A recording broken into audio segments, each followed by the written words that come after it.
Generasi yang unggul adalah generasi yang mampu berpikir secara kritis. Dewan juri yang terhormat, saya sebagai tim oposisi setuju dengan mosi yang diberikan bahwasannya Dewan ini mendukung pembatasan penggunaan AI generatif di lingkungan pendidikan.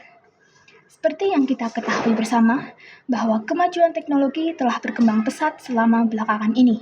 Tentunya, kemajuan teknologi ini membawa perubahan yang besar dalam lingkup kehidupan sehari-hari.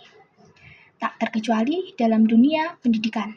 Banyak sekali kecanggihan teknologi yang dapat kita jumpai dalam ranah pendidikan. Salah satunya yang sering kita temui adalah diciptakannya AI, yaitu seperti ChatGPT.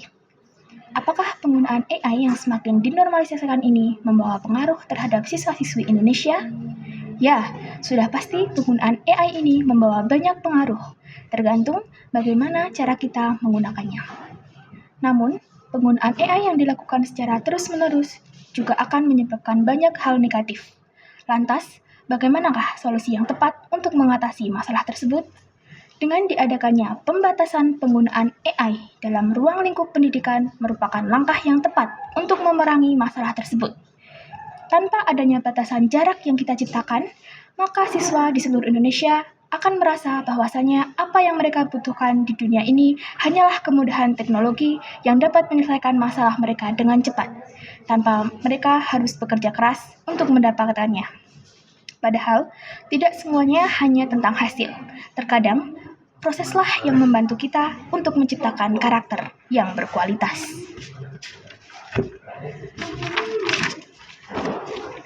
Mengapa pembatasan penggunaan AI dalam lingkungan pendidikan perlu untuk dilakukan? Berikut akan saya paparkan beberapa alasan yang mendasari hal tersebut. Yang pertama, membunuh sifat pragmatisme dalam diri seorang murid. Coba kita bayangkan sejenak, sudah berapa lama banyak siswa di Indonesia yang senantiasa hanya bergantung pada AI dalam menyelesaikan persoalan mereka. Mereka sudah terbiasa untuk selalu ingin menyelesaikan semua persoalan secara cepat dan tepat. Dengan bantuan AI, memang semuanya akan berjalan dengan cepat tanpa harus mengeluarkan banyak waktu. Namun, apakah hal yang demikian ini yang kita harapkan kepada para putra-putri penerus bangsa ini? Sosok karakter pekerja keras, pantang menyerah, dan ulet dalam menjalani suatu hal adalah sosok karakter yang kita butuhkan di masa mendatang. Jika saja kita tidak memberi batasan, maka akan banyak kerugian yang akan kita alami.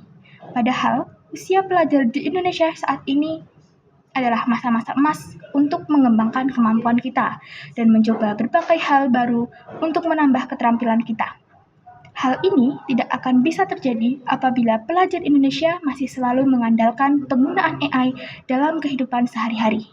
Padahal, masa depan bangsa Indonesia tergantung bagaimana sikap para pemuda di masa kini.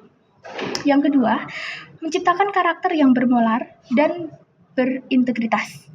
Sejak maraknya penggunaan AI dalam dunia pendidikan, banyak murid-murid yang mengandalkan segala cara saat diadakannya ujian, termasuk dengan mencontek.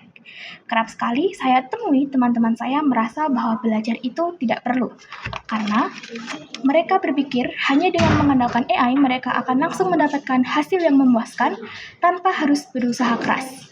Bahkan yang lebih parah, dalam skala yang lebih luas, banyak mahasiswa yang berbuat curang dengan mengerjakan tugas akhir mereka, yakni skripsi dengan hanya copy-paste dari AI.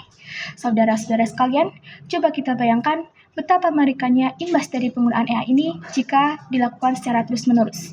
Padahal, sifat jujur adalah fondasi utama untuk menumbuhkan karakter-karakter unggul lainnya. Penggunaan AI yang didalami tidak ada batasan, maka justru akan menjerumuskan generasi penerus kita ke dalam lubang yang salah. Yang ketiga, menghambat proses berpikir kritis. Siswa-siswa yang selalu mengandalkan AI dalam mengerjakan sesuatu, 100% dapat dipastikan bahwa ketika mereka diberi persoalan yang rumit, mereka cenderung akan tidak bisa menjawab. Selain sifat jujur, landasan berpikir kritis juga harus mulai diterapkan. Mengapa demikian?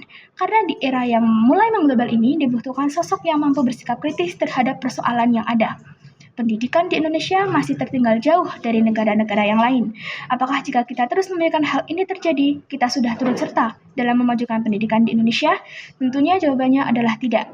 Jika proses berpikir kritis terus terhambat karena penggunaan AI, maka sudah jelas pendidikan di Indonesia akan semakin tertinggal dan proses menuju negara maju dan Indonesia Emas 2045 akan semakin menjadi angan-angan belaka saja. Yang keempat adalah tidak semua siswa memiliki akses yang sama. Indonesia terdiri dari kondisi geografis yang sangat beragam.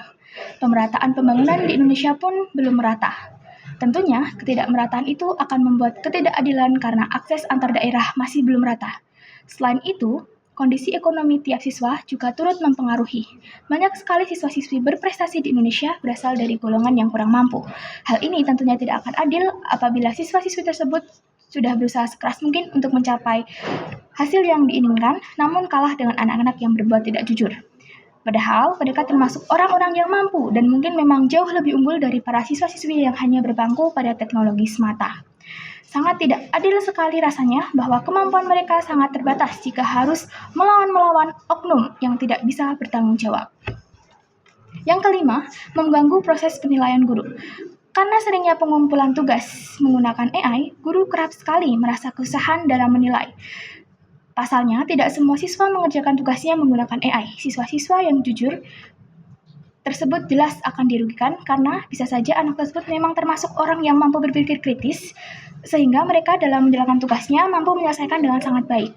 Jika guru mengambil jalan tengah untuk memberikan nilai yang sama rata, hal tersebut tentunya sangat tidak etis.